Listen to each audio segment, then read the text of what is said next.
Hello students, how are you? I think you all are fine. Okay, very good. So in previous class yesterday we did first two stanza of our poem, that is on Shakespeare 1630. And in this poem the poet is saying that Shakespeare is a kind of person who has no need any monument. So first stanza question, the poet is raising a question, and he is saying, and he is asking from us, that is there any need to make a tomb? Is there any need to bury the ashes or the mementos, the respected mementos of Shakespeare, to hid under a piled stone structure? So after that he is giving answer of his question, that there is no need to make a structure of these kind of things.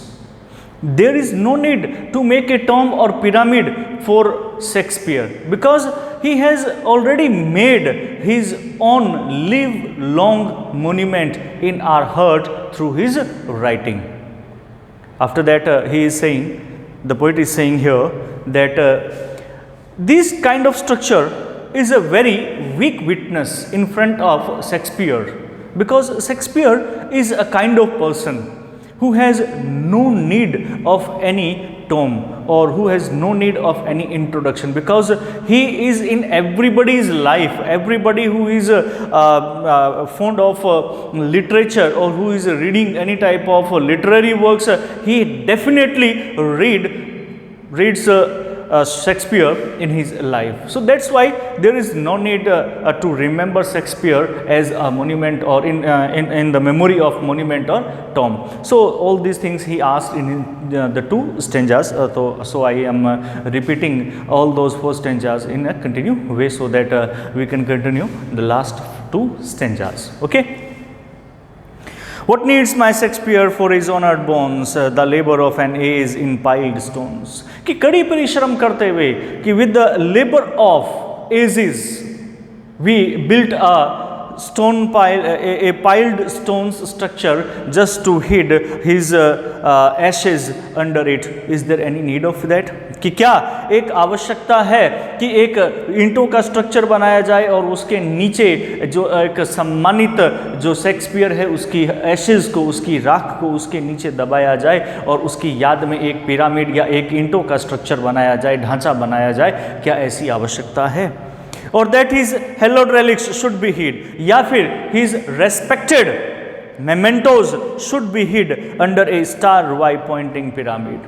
या फिर कवि कहता है, the poet is saying here, that is there any need, or is there any need to make a star Y pointing pyramid, to make a structure to hid his respected mementos under it?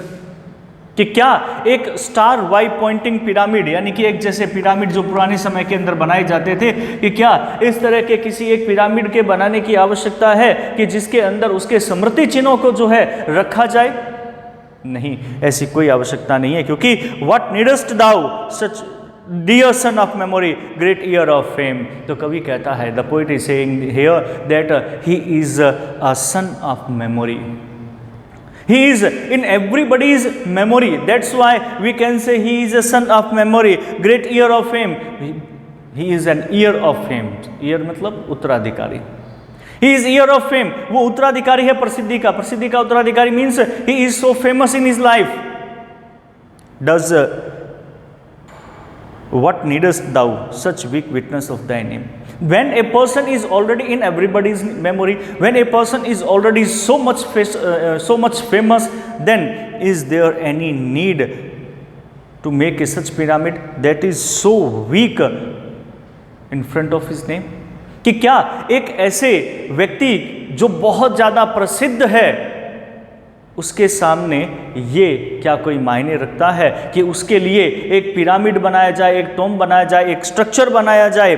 तो ये तो क्या है, एक week witness के समान है, अर्थात उसके नाम के सामने ये तो एक बहुत ही कमज़ोर चीज़ें हैं, क्योंकि उसकी जो लिखी हुई चीज़ें हैं, whatever he has written in his life is everlasting. That is his monument. People should remember him through his work.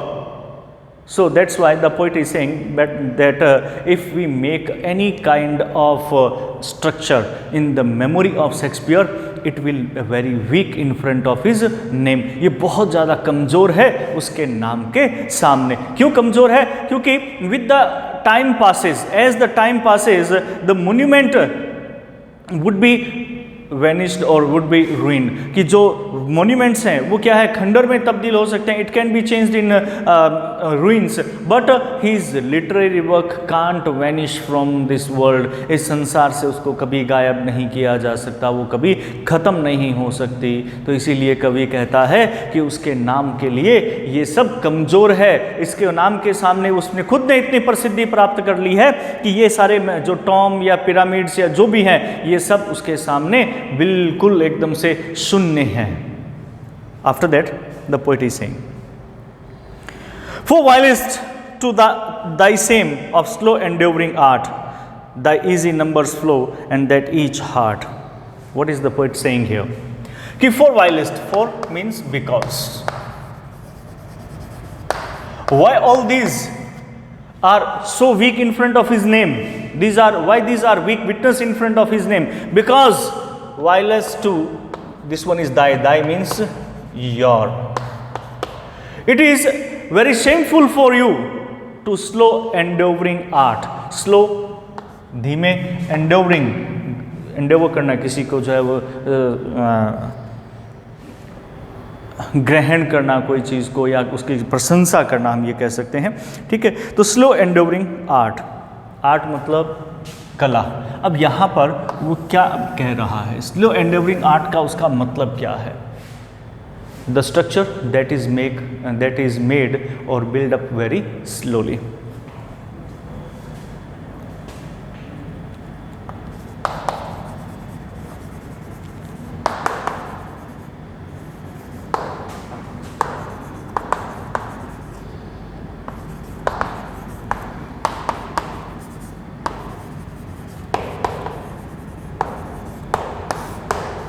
Structure that is build up very slowly. यहाँ पे किसकी बात कर रहा है? यहाँ पे वो बात कर रहा है भवन निर्माण कला की.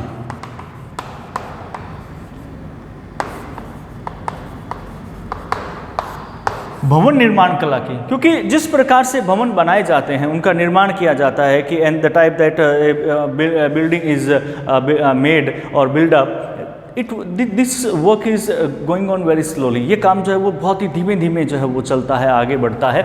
जैसे भवन निर्माण का काम जो होता है वो बहुत ही धीमे धीमे आगे बढ़ता है. तो इसीलिए वो कहता है, कवि कहता है कि फॉर वाइलेस्ट, क्योंकि वाइलेस्ट टू दाई शेम, कि ये तुम्हारे लिए बहुत ही शर्मिंदगी से भरा हुआ होगा.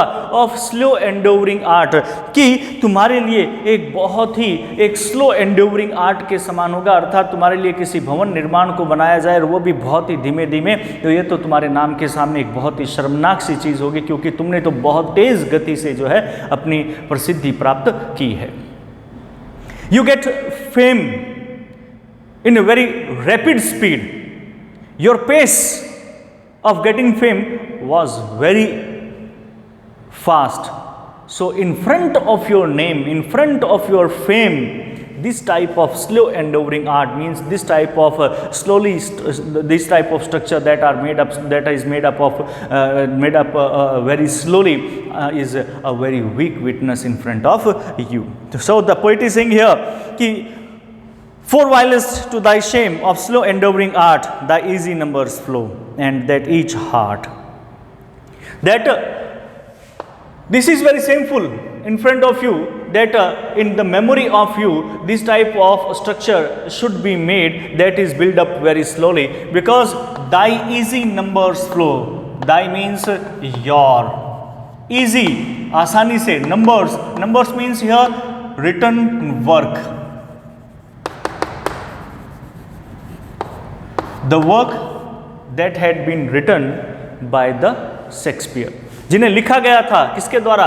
शेक्सपियर के द्वारा. हम उसकी बात कर रहे हैं कि your easy numbers flow means the written work that you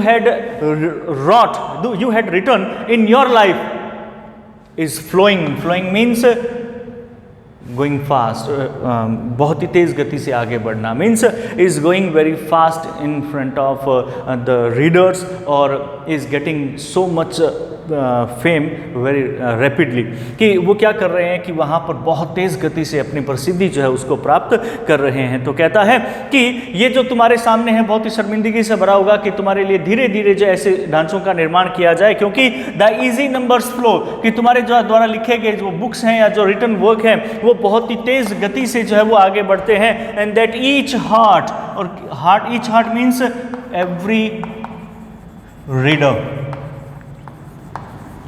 that each heart means every reader who is reading your work is getting very very rapidly, hath from the leaves of thy unvalued book, means hath means has, that every readers has from the leaves means pages of the books of thy your unvalued book, the book that has so much value. So what the poet is saying here, try to understand it very intently, ध्यान से इसको जो है वो समझने का प्रयास करें। क्या कहता है कवि? उसने पहले कहा था कि तुम्हारे सामने ये सब क्या है, वीक विटनेस है। क्यों वीक विटनेस है, उसी चीज़ को आगे ये समझा रहा है। कहता है कि for whilst to thy shame of slow endeavouring art, because it is very shameful for you that this type of slowly build up structure was made or has been made for you, कि तुम्हारे लिए इतने धीमे से जो है वो structure, जो बनने वाले स्ट्रक्चर हैं उन्हें बनाया जाए, ये तुम्हारे लिए क्या है, बहुत ही शर्मिंदगी से भरा हुआ है। Because your easy numbers flow, because your return work is flowing very rapidly, तुम्हारे जो है रिटर्न वर्क जो है, whatever you have done in your life, जो कुछ भी तुमने अपने जीवन में किया है वो बहुत तेज़ गति से आगे बढ़ा है। दैट ईच हर्ट, कि प्रत्येक जो रीडर है, हैज़ फ्रॉम द लीव्स, कि हैज़ गेट एवरीथिंग और हैज़ गेट और हैज़ इंस्पायर्ड, वो तुमसे इंस्पायर हुआ है from the leaves of thy unvalued book, कि उन पन्नों से, उन रिटन वर्क से, of thy your unvalued book, कि तुम्हारी वो बेसकीमती जो किताबें हैं उनसे हर व्यक्ति का जो हृदय है वो प्रभावित हुआ है, उस हर व्यक्ति के हृदय में तुम बसे हुए हो। The poet is saying here that you are in the heart of each and every reader who has read your book, your unvalued book, यानी कि जो जिसने भी तुम्हारी किताबें पढ़ी हैं उस हर व्यक्ति के, उस हर रीडर के हृदय में तुम क्या हो, बसे हुए हो। Those Delphic lines with deep impression took, क्या कहता है कवि कि those Delphic lines, Delphic means elegant, शानदार, कि those Delphic lines, कि वो शानदार सी पंक्तियां विद डीप इंप्रेशन टुक, कि उन्होंने बहुत ही गहरा प्रभाव हर व्यक्ति के हृदय पर डाला है, हर रीडर के हृदय पर डाला है। Then you, thou means your, sorry you, then you are fancy of itself brewing, तो इसीलिए तुम क्या हो, देन यू, तब तुम जो है आर फैंसी, फैंसी मीन्स कल्पना, सोच, imagination.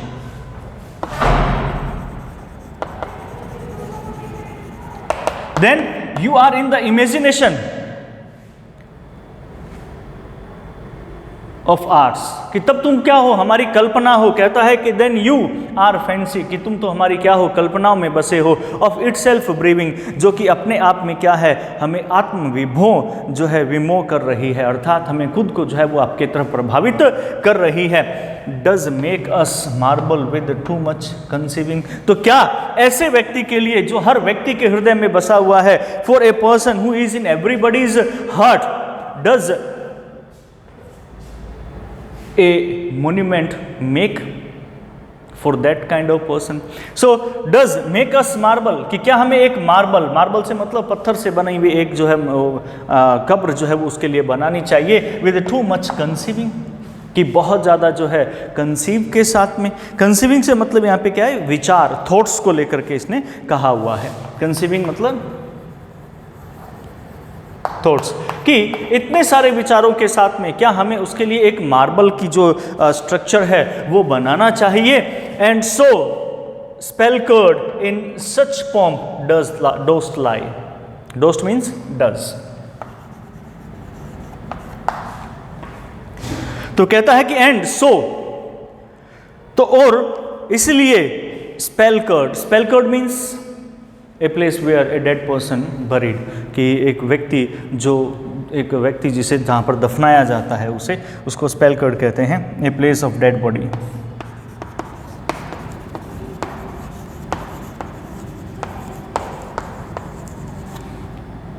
A place of dead body, इसे बोलते हैं स्पेलकर्ड, कि एक ऐसा स्थान जहां पे मृत व्यक्ति को जो है वो दफनाया गया है इन सच पॉम्प, बहुत ज़्यादा शानो शौकत के साथ में, डस्ट लाई, और वो वहां पर लेटा हुआ है। यानी कि ये कब्रिस्तान की बात हो रही है, कब्र की बात हो रही है। तो कहता है कि इसलिए एक कब्र में लेटा हुआ एक ऐसा व्यक्ति जिसे बहुत ही शानो शौकत के साथ में उसे वहां पर लेटाया गया है। ये बात हो रही है एंशियंट टाइम्स के जो किंग्स हैं उनकी, प्राचीन समय के राजा महाराजाओं की बात हो रही है कि in ancient times kings were buried with very pomp and show.